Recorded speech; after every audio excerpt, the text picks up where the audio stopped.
ऊपर वाले ने हम सबको एक अनोखी पहचान दी है इस जीवन में कुछ अनोखा करने के लिए। हर कोई आशा करता है कि उसका जीवन सफल हो और वो उन ऊंचाइयों को छुए जिसकी वो कल्पना करता है। और मैं कुछ अलग नहीं हूं।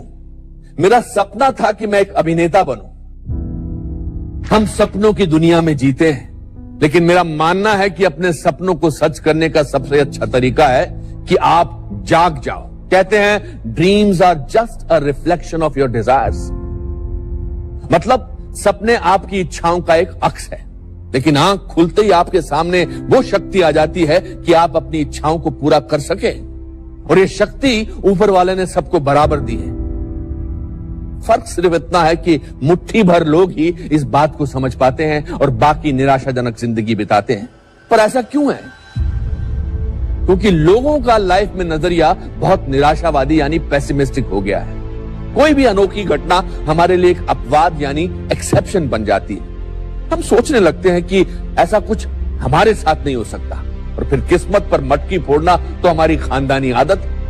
एक छोटे कद का आदमी कभी बास्केटबॉल प्लेयर नहीं बन सकता, शरीर से भारी आदमी डांसर नहीं बन सकता, और एक आम दिखने वाला आदमी कभी अभिनेता नहीं बन सकता। यह है हमारी लाइफ के प्री कंसीव्ड नोशंस। धीरे धीरे हमें अच्छाइयां दिखने बंद हो जाती हैं। हम हर चीज में बुराई ढूंढते हैं। एक खूबसूरत सफेद दीवार पर अगर कोने में काला दाग हो तो हमें वो दाग दिखेगा, सफेद रंग नहीं। याद रखिए कि एक निराशावादी व्यक्ति को हर अवसर में कठिनाई दिखाई देती है, लेकिन एक आशावादी व्यक्ति को हर कठिनाई में अवसर दिखाई देता है।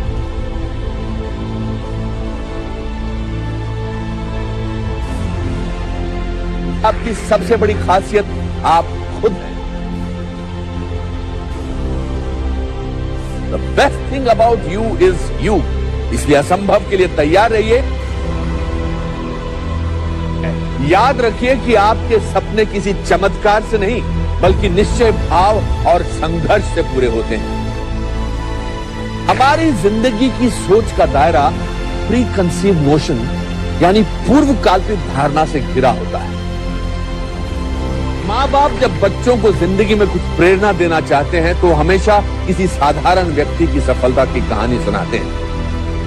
बचपन में तो इन कहानियों से मन बहलता है, लेकिन जैसे जैसे हम बड़े होते हैं ये कहानियां हमारे जीवन की प्रेरणा बन जाती हैं और वो शख्सियत बन जाते हैं हमारे आइडल। हम सबके जीवन में एक आइडल होता है जिनके जैसे हम बनना चाहते हैं, वही शोहरत या रुतबा पाना चाहते हैं। लेकिन ज्यादातर लोग इन कहानियों का सिर्फ अंजाम देखते हैं, उसकी शुरुआत नहीं। दुनिया की चकाचौंध में हमें एक कामयाब इंसान का संघर्ष नहीं दिखता। उसके महंगे कपड़ों के नीचे धूप में तपा शरीर नहीं दिखता। जिस मुकाम पर आज वो पहुंचे हैं उस मुकाम का चुकाया मुआवजा नहीं दिखता। तो हर उस व्यक्ति की शुरुआती जिंदगी बहुत साधारण रही। इन्होंने कुछ ऐसे ठोस निर्णय लिए जिनकी वजह से एक कामयाबी की सीढ़ी चढ़ते रहे। ऐसे निर्णय लेने का साहस एक बुलंद रवैये यानी एटीट्यूड से आता है।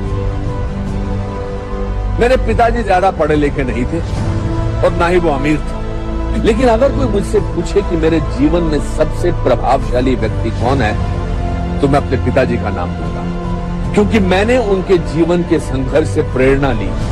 फिर चाहे वो कश्मीर से निकल के एक नया जीवन बनाने का संघर्ष या परिवार के अच्छे पालन पोषण का।